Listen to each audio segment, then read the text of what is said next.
Hello friend, welcome back to my YouTube channel HSC study point YS K. आज discussion करेंगे confined space के बारे में। जैसा कि मैंने प्रॉमिस किया था कि कल से मैं कन्फाइंड स्पेस का वीडियो डालूंगा, जो अराउंड चैप्टर 1 से लेकर के चैप्टर 8 या 9 हो सकते हैं, जिसमें कन्फाइंड स्पेस पूरा कवर हो जाएगा।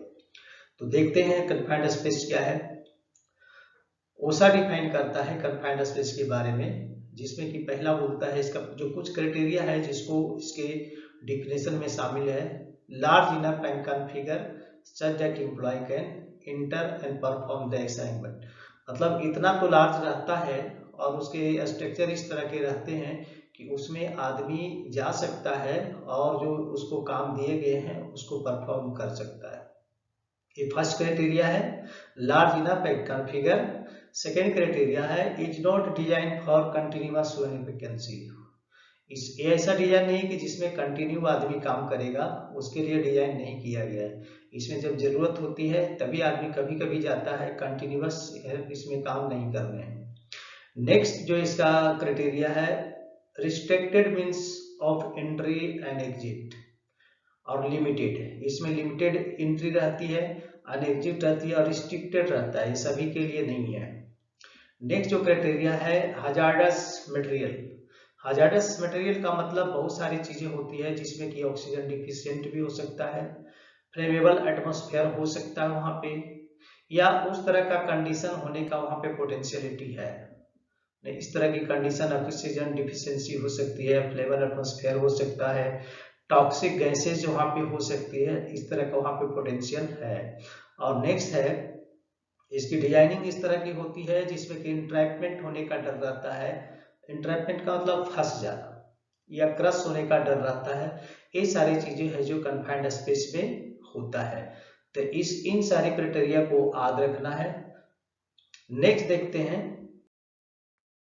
कन्फाइंड स्पेस का। अब एग्जांपल देखते हैं कि एग्जांपल कन्फाइंड स्पेस का क्या है। इस तरह का टैंक है, केमिकल होगा या प्रोसेस कॉलम है। तो ये सारे चीजों में, ये सारे जो चीजें हैं इसमें केमिकल का अंदर रिएक्शन होता रहता है या इसके अंदर स्टोरेज किया जाता है। तो अगर इसके अंदर काम करना है तो वहाँ पे वो प्रोडक्ट ऑलरेडी है, तो उसके कारण फ्लेमेबल मटेरियल हो सकते हैं, टॉक्सिक गैस बन सकते हैं वहाँ पे, ऑक्सीजन डिफिशियंसी हो सकती है, ये सारे चीज वहाँ पे रहता है। तो इसमें देखेंगे जैसे कि वेसल है, स्टोरेज टैंक है जो कि यहाँ देख रहे हो आप, साइलोज भी होता है जो कि बहुत जगह आपने देखा होगा, ड्रेन एंड सीवर में भी होते हैं कन्फाइंड स्पेस। सीवर में आपने बहुत जगह देखा होगा कि कई लोग मर जाते हैं, क्लीनिंग करने के लिए जाते हैं और उसका टेस्ट नहीं किया जाता और बाद में मालूम पड़ता है कि अंदर गए तो मर जाते हैं। प्रोसेस कॉलम इस तरह का है। तो ये सारे जो है ये कन्फाइंड स्पेस का एग्जाम्पल है। नेक्स्ट देखते हैं कि अब वहां पे जो क्राइटेरिया मैंने सारे बताए थे वो सारे क्राइटेरिया में वहां यहाँ पे वन बाय वन यहाँ पे बताएंगे। पहला है limited opening for entry and exit. ठीक है, तो शुरुआती में कन्फाइंड स्पेस कोई भी होता है उसका जो ओपनिंग होता है ना, शुरुआती में ही लिमिटेड होता है और बाई साइज जो छोटा होता है ना। तो लिमिटेड होने के कारण, उसकी साइज बहुत छोटे होने के कारण बाद में काफी इशू होता है, बट उसका डिजाइन ही वही है तो जिसके कारण वो छोटा ही होता है।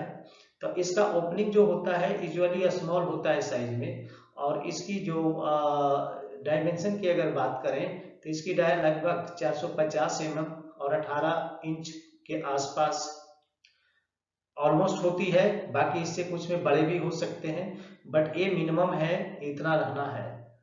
इससे कम होगा तो आदमी अंदर नहीं जा पाएगा, क्योंकि ये पहला क्राइटेरिया जो उसमें बताए थे कि उसका स्ट्रक्चर कॉन्फ़िगरेशन ऐसा होना चाहिए कि आदमी इजीली इंटर करे, इजीली तो नहीं बट कर सकता है। तो यहाँ 450 mm है और 18 इंच है, तो ये स्मॉलेस्ट है, इससे बड़ा हो सकता है। लेकिन इसके कारण क्या होता है, difficult to move through easily. तो इसमें मूव करने में काफी प्रॉब्लम होता है जब कन्फाइंड स्पेस में किसी को जाना होता है। नेक्स्ट है स्मॉल ओपनिंग में make it very difficult to get needed equipment.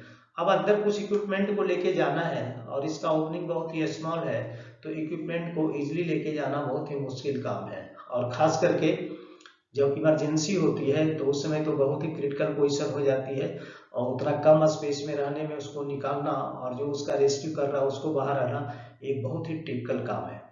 ठीक है, नेक्स्ट पॉइंट देखते हैं। Hazardous atmosphere. हजार्डस एटमॉस्फेयर का मतलब है कि वहां पे फ्लेमेबल गैस हो सकते हैं, वेपर हो सकते हैं या मिस्ट हो सकते हैं। अगर इसका ये एक्सीड करता है एलईएल से, यानी कि लोअर एक्सप्लोसिव लिमिट से अगर एक्सीड करता है तो हजार्डस एटमॉस्फेयर है। नेक्स्ट है एयरबोर्न कंबस्टेबल डस्ट, मतलब वैसे डस्ट जो कंबस्टेबल है, हवा में मिल गई है, अगर उसका भी कंसंट्रेशन एलईएल से एक्सीड करता है तो भी हजार्डस एटमॉस्फेयर है। या फिर ऑक्सीजन कंसंट्रेशन अगर बिलो 19.5 हो जाती है तो हजार्डस एटमॉस्फेयर है, क्योंकि ऑक्सीजन हमारे जो एयर है उसमें कितना है 21 पॉइंट समथिंग है, तो उतना होना चाहिए तभी हम सांस ठीक से ले सकते हैं। 19.5 तक भी ले, लेकिन उससे अगर बिलो जाएगा तो सांस लेने में प्रॉब्लम चालू हो जाएगी। और एबव 23.5% अगर हो गया तो इनरिच हो जाएगा, इसमें आग लगने की संभावना पूरी पूरी बन जाती है और ये बहुत ही खतरनाक हो जाता है। तो इनरिच नहीं होना चाहिए। अब इनरिच क्यों होता है ये आगे बताएंगे। Atmospheric concentration of substance that could result in nuclei exposure in the excess of the appropriate dose। अब यहाँ पे हम इसको बताने की कोशिश करें कि एक्सप्लोसिव रेंज कैसे है। सपोज एलईएल यहाँ आपका है, यूएल यहाँ पे है, तो 0 से लेकर के एलईएल है जो 2 लीन है, यहाँ पे कोई खतरा अभी तक नहीं है। लेकिन एलईएल जाके क्योंकि लोअर एक्सप्लोसिव लिमिट चालू हो गया, यहाँ पे आग लगने की संभावना हो चुकी है। और यहाँ से यहाँ लेकर के जो अपर एक्सप्लोसिव लिमिट है उसके बीच का एक्सप्लोसिव रेंज सबसे हाई होता है। यहाँ तक तो पूरी है, लेकिन अगर यूएल से भी ज्यादा हो गया तो 2 रिच हो गया तो बहुत ही ज्यादा हो गया। ठीक है, नेक्स्ट देखते हैं। नोट डिजाइन फॉर कंटिन्यूअस सुबह ऑक्यूपेंसी, ये पॉइंट था उसमें। तो ऐसा क्यों है, क्योंकि ऑलरेडी इसका आपने साइज देख लिया कितना छोटा होता है, और इसके अंदर का जो स्ट्रक्चर होता है, इसका कॉन्फ़िगरेशन होता है कि जिसमें ह्यूमन ऑक्यूपेंसी कंटिन्यूअस नहीं हो सकती। Means not design to work on a routine basis. तो इसमें रूटीन बेसिस पे जैसे बाहर डेली काम करते हैं आके लोग, उस तरह से वहां नहीं किया जा सकता। यहाँ पे कुछ दिनों के लिए इसमें काम होती है और काफी प्रिकॉशन के साथ करके उसको निकलना हो, तो फिर वहाँ कोई काम नहीं होता है। इसलिए कंटिन्यू रूटीन वर्क के लिए ये डिजाइन नहीं किया जाता है। It is design to store a product. तो इसकी डिजाइन किस लिए की जाती है, या तो प्रोडक्ट का स्टोरेज के लिए किया जाएगा, या मटेरियल को रखने के लिए किया जाएगा इनक्लोज मटेरियल, या तो प्रोसेस उसके अंदर हो रहा है केमिकल का, जैसे रिएक्टर बताया मैंने, तो उसके अंदर क्या होता है केमिकल का प्रोसेसिंग होता है, उससे प्रोडक्ट बनते हैं। या फिर ट्रांसपोर्ट प्रोडक्ट और सब्सटेंस, इसके लिए हो सकता है। नेक्स्ट है most confined space are dangerous due to various reason. बहुत सारे रीजन हैं जिसके कारण मोस्ट जितने भी कन्फाइंड स्पेस होते हैं ऑलमोस्ट सभी खतरनाक होते हैं, हजार्डस होते हैं। ड्यू टू वहां पे फिजिकल प्रॉब्लम भी हो सकती है, केमिकल तो उसमें रखा ही जाता है, इसलिए केमिकल के कारण बहुत सारे केमिकल जो होते हैं टॉक्सिक भी होते हैं, कॉरेसिव नेचर के भी होते हैं, फ्लेमेबल भी होते हैं, बहुत सारे प्रॉब्लम है। और बायोलॉजिकल इशू भी वहाँ हो सकता है, सांप बिच्छू ये सारी चीजों का वहां पे होना पॉसिबल हो सकता है। नेक्स्ट देखते हैं एटमॉस्फेरिक हजार्ड इन कन्फाइनमेंट क्या है, फ्लेमेबल और एक्सप्लोसिव एटमॉस्फेयर। तो वहाँ पे फ्लेमेबल एटमॉस्फेयर चूंकि हाइड्रोकार्बन एरिया में काम कर रहे हैं, तो वहाँ पे तो फ्लेमेबल गैसेस की संभावना ही है, और जिसमें कि ब्यूटेन है जो काफी खतरनाक है, प्रोपेन है जो काफी खतरनाक है। ऐसे एलपीजी भी यूज करते हैं, एलपीजी पाइपलाइन जा गया तो उसमें नॉर्मल ब्यूटेन आइसोब्यूटेन प्रोपेन का मात्रा रहती है। हाइड्रोजन है जो काफी खतरनाक है, हाइड्रोजन सल्फाइड है जो टॉक्सिक भी है और फ्लेमेबल भी, तो और भी खतरनाक है। एंड मीथेन एक कॉमन एग्जांपल है जिसका नेक्स्ट देखेंगे। कुछ ऐसी भी चीज होती है जिसको जो सॉलिड जो है ना उसका डस्ट जो होता है कंबस्टेबल होता है, जैसे ग्रेन कुछ है या नाइट्रेटेड फर्टिलाइजर है और कुछ सॉलिड है जो क्या करता है कंबस्टेबल डस्ट को प्रोड्यूस करता है, और अगर वहां पे कहीं से इग्निशन सोर्स मिलेगा तो ब्लास्ट करेगा। ठीक है, नेक्स्ट देखते हैं ऑक्सीजन डिफिशियंसी एटमॉस्फेयर। अब ये कैसे क्रिएट होता है, यहाँ पे ऑक्सीजन डिफिशियंसी एटमॉस्फेयर, लेकिन कैसे। सपोज कीजिए कि कुछ ऐसे एरिया होते हैं जहाँ पे कि वहाँ पे कन्फाइंड स्पेस के अंदर काम करना होता है, तो उसको पहले पर्जिंग करना पड़ता है, क्योंकि यहाँ टॉक्सिक गैसेस बहुत ज्यादा है, फ्लेमेबल गैसेस बहुत ज्यादा है, तो उसको पर्जिंग करते हैं। पर्जिंग करने के लिए क्या करते हैं, नाइट्रोजन या तो इस्तेमाल करेंगे, हीलियम करेंगे, या स्टीम से करेंगे, या कोई भी जितने भी इनर्ट गैस है उससे करते हैं, तो वहां पे क्या होता है उस केस में, या कार्बन डाइऑक्साइड करते हैं क्योंकि ऑक्सीजन को डिप्लेस करते हैं बाद में, तो ऑक्सीजन को डिप्लेस कर देता है तो वहां पे रस्ट लगने की संभावना, क्योंकि ये सारी चीज मेटेलिक होती है।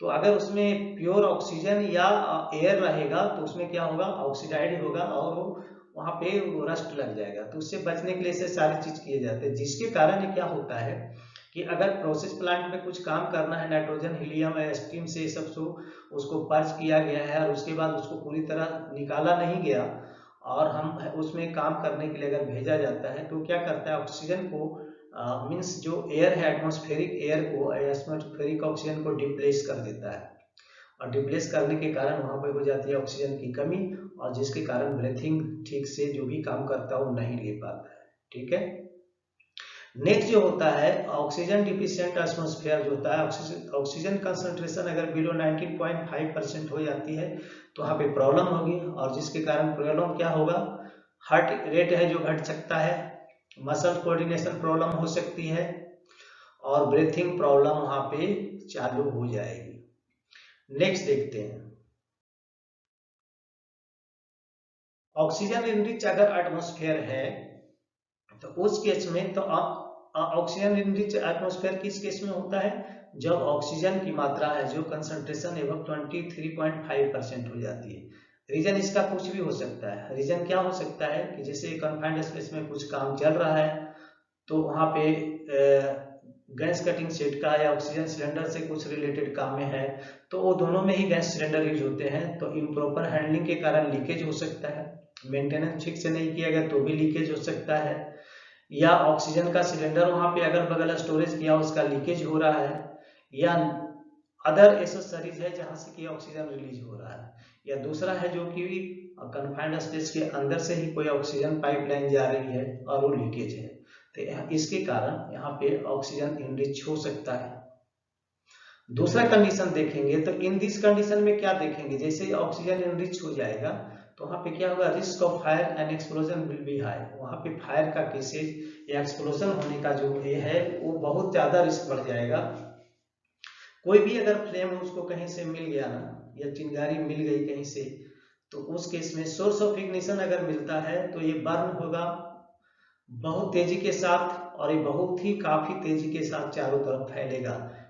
ठीक है, तो ये काफी, क्योंकि ऑक्सीजन वहां पे इनरिच हो गया है। ऑक्सीजन करता है क्या, जलाने में हेल्प करता है, लेकिन हमारे एटमॉस्फेयर में कम है तो कम हेल्प कर, लेकिन जहां पे प्योर ऑक्सीजन हो जाएगा वहां बहुत तेजी के साथ आग पकड़ेगा और चारों तरफ फैल जाएगा। Presence of oxidizing material can intensify fire even without the presence of ignition source। अब कहीं पे ऐसे हैं जहां पे कि उस तरह के एटमॉस्फेयर बने हुए हैं और वहां पे कोई ऑक्सीडाइजिंग मटेरियल पड़ा हुआ है। ऑक्सीडाइजिंग मटेरियल का मतलब हुआ कि ऐसे मटेरियल जो ऑक्सीजन से रिएक्शन करके हीट प्रोड्यूस करता है, रिएक्शन करके, तो अगर हीट प्रोड्यूस किया तो यहाँ पे इग्निशन सोर्स उसको यहाँ से मिल जाएगा, और विदाउट कोई सोर्स इधर उधर से मिले हुए इसके कारण यहाँ पे सोर्स डेवलप हो जाएगा और वहां पे बहुत बड़ा एक्सीडेंट होने का डर हो सकता है। नेक्स्ट देखते कि ये सारी चीजें आपने अभी यहाँ पे देखा, तो इसके लिए यहाँ पे गैस टेस्टिंग बहुत जरूरी है। गैस टेस्टिंग अगर नहीं किया जाता है तो वहां पे कभी भी कुछ हो सकता है, तो इसीलिए जब भी किसी भी कन्फाइंड स्पेस में अगर एंट्री लेना है तो उसके पहले क्या करना है, गैस टेस्टिंग जरूरी है। तो सबसे पहले working in process hydrocarbon area, अगर किसी हाइड्रोकार्बन एरिया या प्रोसेस एरिया में काम करना है तो वहां पे गैस टेस्टिंग करके चेक करना चाहिए यहाँ पे क्या क्या अवेलेबल है।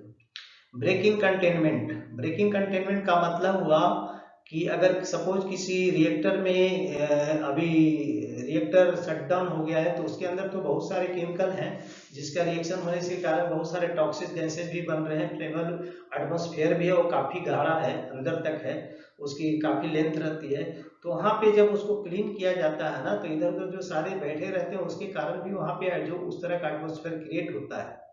इसलिए जब ब्रेकिंग कंटेनमेंट करते हैं ना तो उस केस में भी यहाँ पे क्या है, गैस टेस्टिंग जरूरी है, क्योंकि वहां पे टॉक्सिक गैसेज हो सकती है, फ्लेमेबल गैसेज हो सकती है, या कोई दूसरी चीज भी हो सकते हैं।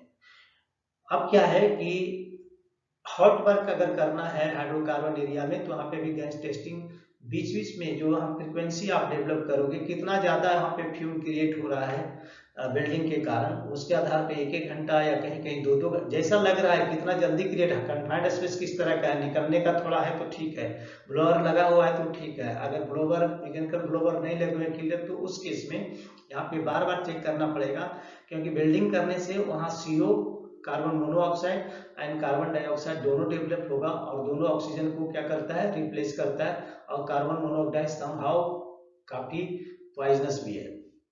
Next, operating diesel plant in process hydrocarbon area. Hydrocarbon area में डीजल प्लांट एरिया है तो उसके भी फ्यूम्स वहाँ पे जनरेट होंगे, तो उसके कारण भी वहाँ करना पड़ेगा। या एटमॉस्फेयर कुड भी पोटेंशियली हजार्डस, ऐसा एटमॉस्फेयर जो पोटेंशियली ऑलरेडी हजार्डस है, या suspected hydrocarbon toxic gas leakage, जहाँ पे संभावना लगती है कि यहाँ पे हाइड्रोकार्बन कभी भी लीक हो सकता है, या वहाँ पे टॉक्सिक गैस भी लीक हो सकता है, या है वहाँ पे ड्यू टू प्रोसेसिंग प्लांट के कारण वहाँ पे वो प्रोसेस उस तरह का है कि वहाँ पे वो संभावना बनी रहती है, तो वहाँ पे गैस टेस्टिंग रिक्वायर्ड है। Before any inspection, maintenance and repair of oil gas installation में ये करना ही है, क्योंकि इस केस में ऑयल एंड गैस के फील्ड में वहाँ पे बहुत सारे toxic gas and flavour material already available रहते हैं, तो उस समय भी एक तो इंस्पेक्शन करना हो, मेंटेनेंस करना और रिपेयर करना है, gas test is must. Next है gas freeing and purging. Gas freeing and purging करेंगे तो यहाँ पे भी गैस टेस्टिंग रिक्वायर्ड है, क्योंकि उसके अंदर जाना पड़ेगा फ्रीजिंग करने के लिए या पर्जिंग करने के लिए, तो उसके पहले वहाँ पे जो टॉक्सिसिटी है या जो भी प्रॉब्लम है तो उसको हटाना पड़ेगा। तो ये फर्स्ट हमारा वीडियो था। अब हमारा नेक्स्ट वीडियो अब इसी तरह आता रहेगा, आई थिंक 8 या 9 चैप्टर में आएंगे। सो ओके फ्रेंड, मिलते हैं नेक्स्ट वीडियो में। बट जाते जाते रिक्वेस्ट करना चाहेंगे जो हमारे चैनल पे नए हैं, हमारे चैनल को सब्सक्राइब कर लें, दोस्तों में शेयर जरूर करें और बेल आइकन को प्रेस कर लें, ताकि हमारा नेक्स्ट वीडियो आपको मिलता रहे। Okay, thank you.